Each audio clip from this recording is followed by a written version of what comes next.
जय भीम साथियों। जय भीम।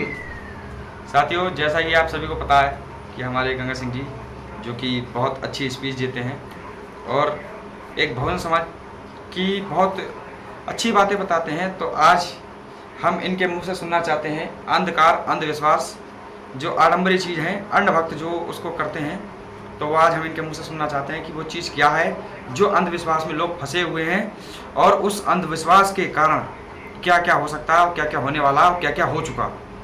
तो सर, सभी लोगों को जय भीम, जय संविधान, नमो बुद्धाय।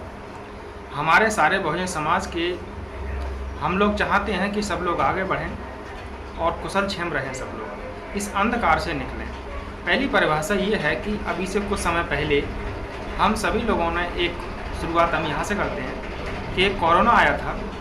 कोरोना के समय पर आप सभी भाइयों ने देखा था कि उस टाइम सारे मंदिर, मस्जिद, सारी चीज़ें एकदम ऑटोमेटिक बंद हो गई थी। बंद होने के टाइम पर जितने भी देवी देवताओं के जो मंदिर थे, उन्होंने देखा था कि मंदिरों के अंदर वहाँ के जो पंडा पुजारी जो भी थे, सैनिटाइज किया जा वो रहा वहाँ पर सैनिटाइजर किया जा रहा था। और सैनिटाइजर करने के वक्त उन्होंने उन मूर्तियों को मास्क लगा दिए थे। किस वजह से? एक छोटा सा सूक्ष्म एक कीटाणु था। अब लोग ये कह रहे थे कि उस कीटाणु की इतनी पावर है कि वो देवताओं में प्रवेश कर जाएगा, तो इसलिए वो उसमें कर रहे थे। अब सोचो कि हमने इतने समय से, जब से हमारा संविधान लागू हुआ है, हम तभी से अगर आइडिया लगाएं तो हर साल कितना चढ़ावा हम लोग चढ़ाते हैं, हम लोग कितना धन दौलत देते हैं, और देने के पश्चात उसमें बैठा हुआ जो भी है वो उसको खाता है, वो खाता है। और खाने के बाद सारा सिस्टम हम लोग एक ऑटोमेटिकली चलते रहते हैं। किसमें? कि दादा कह गए तो बेटा भी करेगा, बेटा कह गया तो नाती करेगा, वही सिस्टम आ रहा है। पढ़ाई लिखाई तो कुछ की नहीं। लेकिन सच में ये है कि जैसे ही कोरोना के वक्त पर किसी भी मंदिर वाले ने एक भंडारा नहीं किया, इतना करोड़ों रुपया उन्होंने कमाया, लूटा, सब कुछ किया, उसके बाद भी एक भंडारा नहीं किया। और ये सब करने के पश्चात हम लोग आज भी उसी चीज़ से जुड़े हुए हैं। हमारे लिए चाहिए दवाई, पढ़ाई लिखाई, ये सब चीज़ हमारे लिए बहुत ज़रूरी है। हमारे समाज को, सभी लोगों को, सारे वर्गों को, मैं ये नहीं कह रहा कि सिर्फ बहुजन समाज को, सारे लोगों को ये चीज़ बहुत ज़रूरी है। और मैं कहूँगा ऐसे नहीं है कि सभी लोग बुरे हैं, उनमें भी कुछ लोग अच्छे हैं, धार्मिक हैं, जो समझते हैं बात को, इंसानियत और मानवता को। सबसे बड़ा जो रास्ता है वो मानवता और इंसानियत का है। तो पुनः इस अंधकार से निकलें और हम लोग, सब लोग, जैसे कि सोचो आज के जीवन में इन लोगों ने एक नया जाल बना रखा है कि इस तरीके के जाल से बाहर निकले। हाँ जी, कि कह सकते हैं, जिसको लेकर के कहते हैं कि ईश्वर, भगवान। तो अब ईश्वर का मतलब ये मानिए, एक स्वर मानिए सांस, एक ही स्वर, एक ही श्वास हम सब के अंदर चल रहा है। तो हमारा जो श्वास है वो ईश्वर है, हमारी प्राकृतिक जो है वो हमारे लिए सब कुछ है। हमारा जो पंचशील, हमारा जो शरीर बना हुआ, ये सब कुछ है। इस पंचशील में जो 5 तत्व हैं हमारे, जल, जंगल, जमीन, ये सारी चीज़ बहुत महत्वपूर्ण है। अगर हमें पूजन करना भी है तो हम इन चीज़ों का करें, क्योंकि ये हमें ऊर्जा देते हैं, इनसे हमारा जीवन चलता है। मंदिर मस्जिद से हमारा जीवन नहीं चलता। कहने का मतलब आपके मंदिर मस्जिद से कुछ फायदा होने वाला नहीं जी, नहीं होने वाला है। और जो मतलब पूजना है तो किसे पूजो? धरती, आकाश, आसमान, आग, जल, अग्नि, जी, इनको क्योंकि यही जो चीज़ दिखता है उसी चीज़ को पूजना चाहिए। हाँ। भाई हमारे माँ बाप दिखते हैं, उनको पूजना चाहिए। जी। आडंबरी चीज़ को छोड़ना चाहिए। सबसे पहले गुरु जो होते हैं वो माँ बाप होते हैं। माँ बाप ही भगवान है, माँ बाप, क्योंकि भक्त कहते हैं स्त्री के लिए, वान कहते हैं पुरुष के लिए। स्त्री पुरुष दोनों ही भगवान हैं। तो पुरुष हमारे पिता हुए और स्त्री हमारी माता हुई। तो माता और पिता दोनों ही भगवान हैं।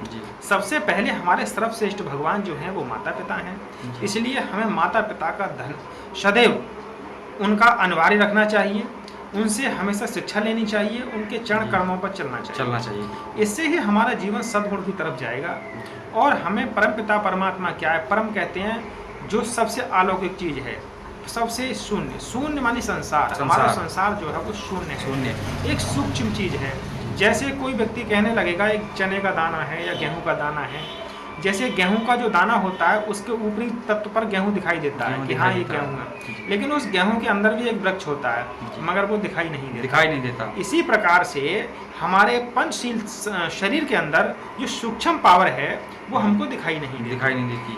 और वो पावर है मगर दिखाई नहीं देती। जिस समय शरीर मृतक हो जाता है, जैसे पावर शरीर से अलग हुई तो उसके बाद ऑटोमेटिकली मृतक शरीर हो जाता है। इसी प्रकार से हमको अपने खुद स्वयं शरीर में बैठ करके प्रार्थना करनी चाहिए। जो भी है, आप जो मानते हो आप उसके हिसाब से अपनी प्रार्थना करें। मन में ही मन, न किसी की मंदिर मस्जिद में जाने की आपको आवश्यकता नहीं है। इसलिए मेरा पुनः निवेदन है कि सारे बहुजन समाज के लोगों से कि अंधकार से निकलें, प्रकाश की तरफ जाएं। गुरु का मतलब है गु मानी अंधकार, रूह मानी प्रकाश।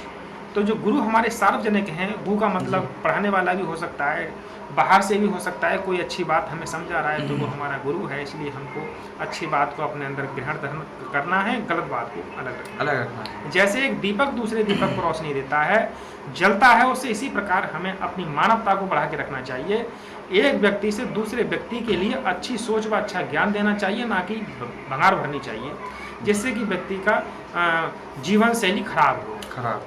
हमारे सारे लोगों को एकता से बन के रहना चाहिए। जाति कोई जाति नहीं होती, सिर्फ एक मानवता और इंसानियत होती है जी। इसलिए कभी भी जाति, भेदभाव, लिंग, धर्म के चक्कर में ना पड़ के हमको सिर्फ एक मानवता बन के रहना है, एक मानव बन के रहना है, एक मनुष्य बन के रहना है जी। यही हमारी विज्ञान सिखाता है। विज्ञान हमारा सर्वोपरि है। विज्ञान की वजह से ही आज हम अच्छा कपड़ा, सारे संसाधन जुटा पा रहे हैं, ना कि हम देवी देवताओं या मंदिर मस्जिद की वजह से जी। बिल्कुल। तो इसलिए भाइयों, मेरा पुनः निवेदन है कि आप लोग सारे अंधकार से निकलें और प्रकाश की तरफ चलें। अपने बच्चों को शिक्षा ग्रहण कराएं, पढ़ाएं, अच्छे से अच्छे स्कूलों में पढ़ाएं जितनी आपकी सामर्थ्य है। और अगर किसी का बच्चा नहीं पढ़ पा रहा है, अगर कोई पड़ोसी बहुजन अच्छा खासा है पैसे वाला, तो उसके बच्चे को पढ़ाने में सहयोग करें। ये हमारा विनम्र निवेदन है। इसके साथ हम अपनी वाणी को समाप्त करते हैं। मैं एक बात कहना चाहूँगा जी। जैसे कि मैं मानता हूँ कि आप दिन भर घंटा बजाएं या घंटी बजाएं, और किसी मंदिर में ले लीजिए या कहीं पे भी जो भी दिव्य स्थान है उसको ले लीजिए और वहाँ पे आप बैठ जाइए और उस पर दिन भर घंटी या घंटा बजाइए, तो क्या हमारे पेट में भोजन जा सकता है? अगर हमारे सामने रखा हुआ हो, हम कर्म ना करें तो कभी नहीं। कर्म प्रधान विश्व रचराखा, जस फल वहो वही फल चाखा। कर्म ही प्रधान है। हमें हमेशा अच्छे कर्म की तरफ बढ़ना चाहिए। कभी भी अपने कर्म को छोटा ना समझना चाहिए। जो भी व्यक्ति जिस कर्म को कर रहा है, मजदूरी में संघर्ष कुछ भी, उसको अपना अच्छे से समझे, अच्छे से करे, मन लगा के करे, और हमेशा निरंतर अपने आप में एक योग करे, अभ्यास करे, तो अच्छा होगा। उसका जीवन शैली जरूर अच्छी होगी। इन्हीं शब्दों के साथ हम अपनी वाणी को विराम देते हैं। बहुजन समाज एकता जिंदाबाद। जय भारत, जय भीम, जय भीम।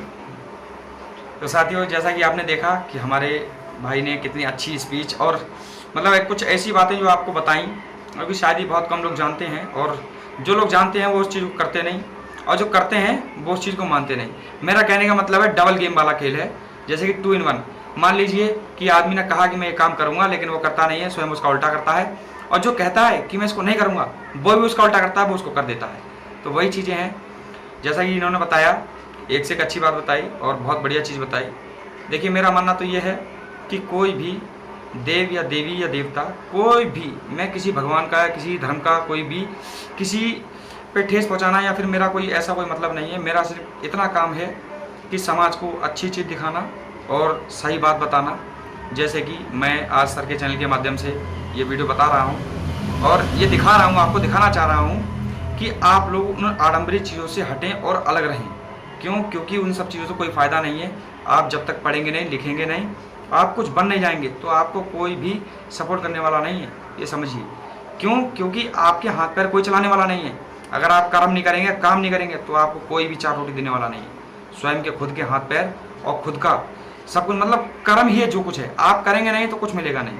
तो बस दोस्तों, मेरा हाथ जोड़कर इतना ही निवेदन है कि जो सर ने कहा थोड़ा सा उनकी बातों पे अमल किया जाए, और जो मैंने कहा कुछ उसको भी समझा जाए, और जो हमारे पूर्वज कहते हैं, बहुजन समाजवाद के लोग कहते हैं, उसको भी थोड़ा समझा जाए। क्यों? वो हमारे समाज को गलत करने के लिए नहीं, अच्छे के लिए बताते हैं। क्यों? क्योंकि आप अभी तक आडंबरी चीज़ों में फंसे हुए हैं, भूत व्याधा से लेके फालतू चीज़ों में। तो उन चीज़ों बाहर निकलें। जय भीम, जय संविधान, जय भारत।